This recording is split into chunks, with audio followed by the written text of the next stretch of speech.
Today I'm with Rachel. Rachel, how old are you? I'm 27. Rachel, how long have you been out here in the streets of Phoenix? Long enough for one other. No, wait. I think this is actually my third interview that I've done with someone.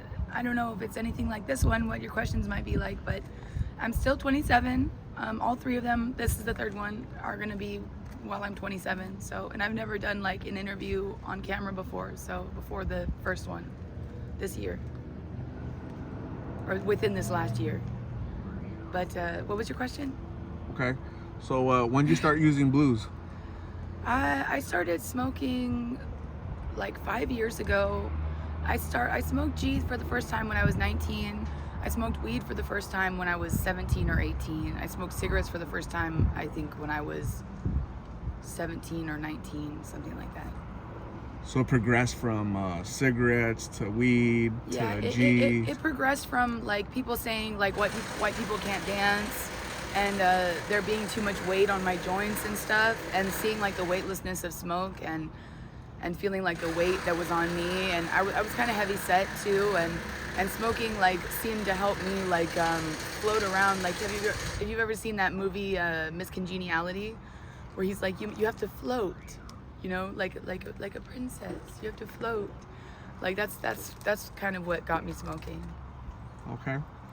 And do you know what these pills are, what these blues are made out of?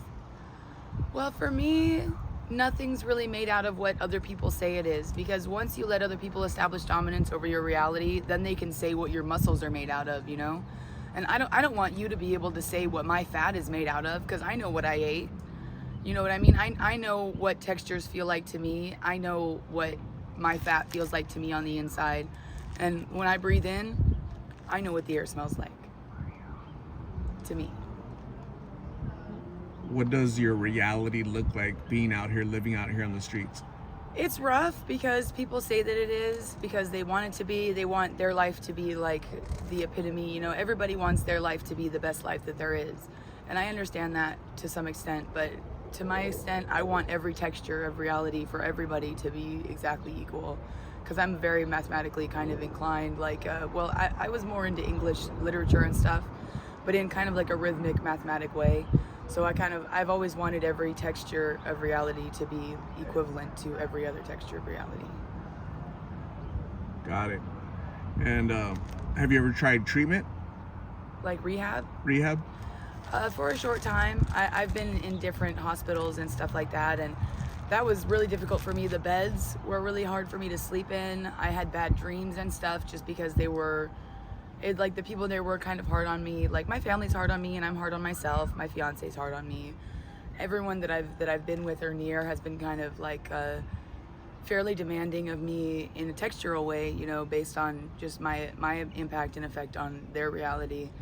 Like be like float, you know, be softer spoken, be more demanding at this kind of time, and I kind of demanded from them that they were very blunt and straightforward and direct and simple and rhythmic, mathematic when explaining to me, like almost poetic when explaining to me what they need from me, you know.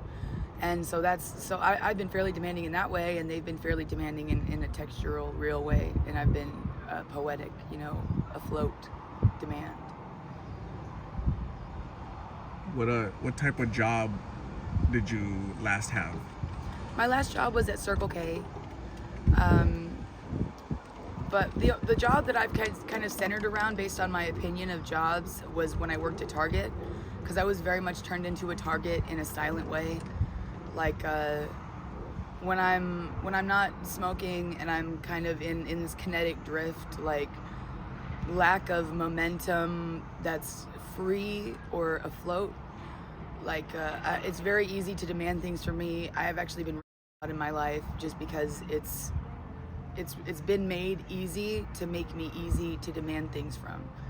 So I actually, like, I've been sexualized at a couple different jobs and stuff like that, and anytime that anyone like glances at like my hip bones when I get really, really tired and my bones start to show, and if I feel like anyone in any direction a mile from there is prone to sexualize me, then I will have to go and sleep for like a week just to deal with trauma, like revisiting trauma from the past.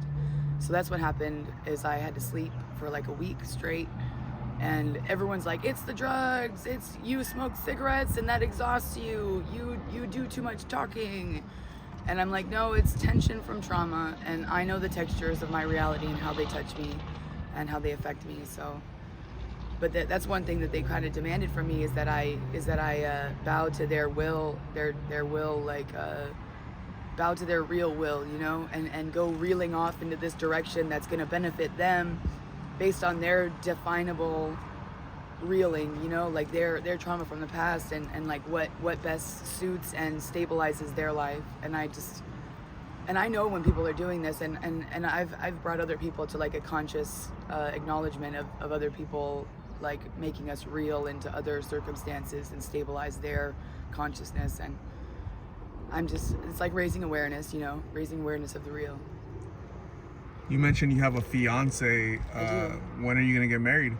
I don't know. We've talked about it a couple times, and there was a couple like almost split-second decisions where he was like, "You want to go get married?" And I was like, "Yeah." And he's like, "Do you have your ID?" And I'm like, "No."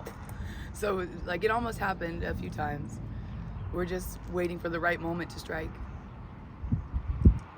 And you guys plan on being out here, just kind of surviving together out here on the streets, or? Oh, he's not out on the streets. He's staying with his mom. I have the opportunity to go over to my grandma's, but I'm not in the right state of mind. Like I said, I don't want to bow to their real textural or near traumatic influence to me, because I'm prone to become very submissive to their will, and then everyone around me like senses and smells this submissive fear, and then they use that against me too. And then it gets to the point where I can't even leave the house at all, and I feel like I'm being held captive by all of society.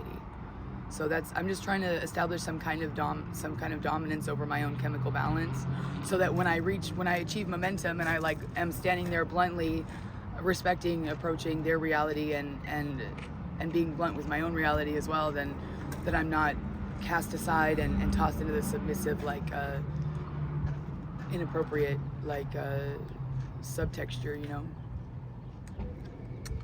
Yeah, definitely. And how do you stay safe out here? There's so many dangers. I tend to like cover up just with a lot of blankets. Like if I feel any kind of vibe where there's any danger, I'll get my stuffed animal and I'll make my vibration silent as I can, and like with all the like softer textures and stuff, cover up so that when the wind touches me, it like floats over me, you know? And smoking helps with that too. Does your family know that you're out here? Yeah, they do. They know I'm out here, but sometimes they call me home and I'll stay there for a week or so, and then I'll start to feel weak again from being submissive, and my muscles will go into like atrophy because I'm submitting to other people's textures and in a conscious way. And I'm a very sensitive person when it comes to that, and I notice all of those submissions of myself in a muscular way. I notice every single one, and I tend to dehydrate my muscles on purpose.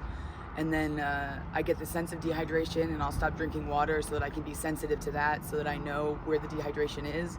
So I know when exactly to drink water, and it's in like a very specific, like pinpointed, targeted, like hydration kind of way. Smoking help with that too.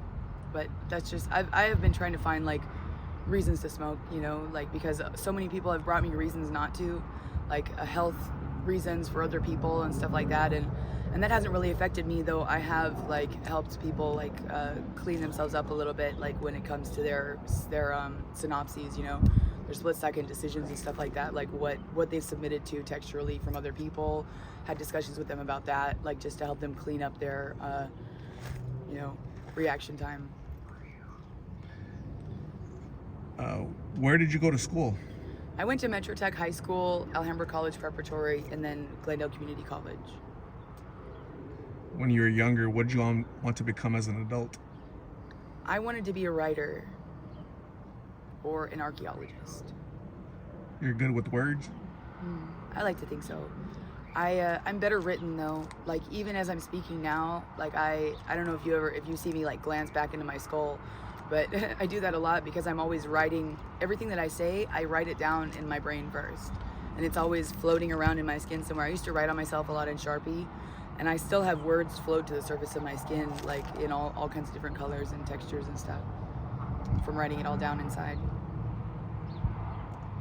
So Rachel, I'm gonna say thank you very much for talking to me. I really appreciate you sharing your story. I'm gonna hand you my card with my number on it if you ever need a ride a treatment, or if you ever need to call somebody and just to talk to somebody. Okay. I'm also gonna hand you a goodie bag from one of my subscribers, a friend of mine. Her name is Laura. Hi, Laura. I don't know if you've seen me online before, but thank you, Laura. Oh, Gatorade. Yeah, little snacks, little things you can Yeah. you can use, right? Here's also a Lots of love. You're cool. lots of love, absolutely. And here's a box of Narcan. You know what that's for, right?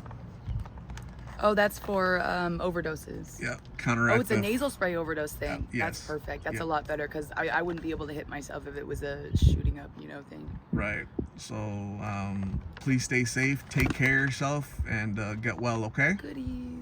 Thank you.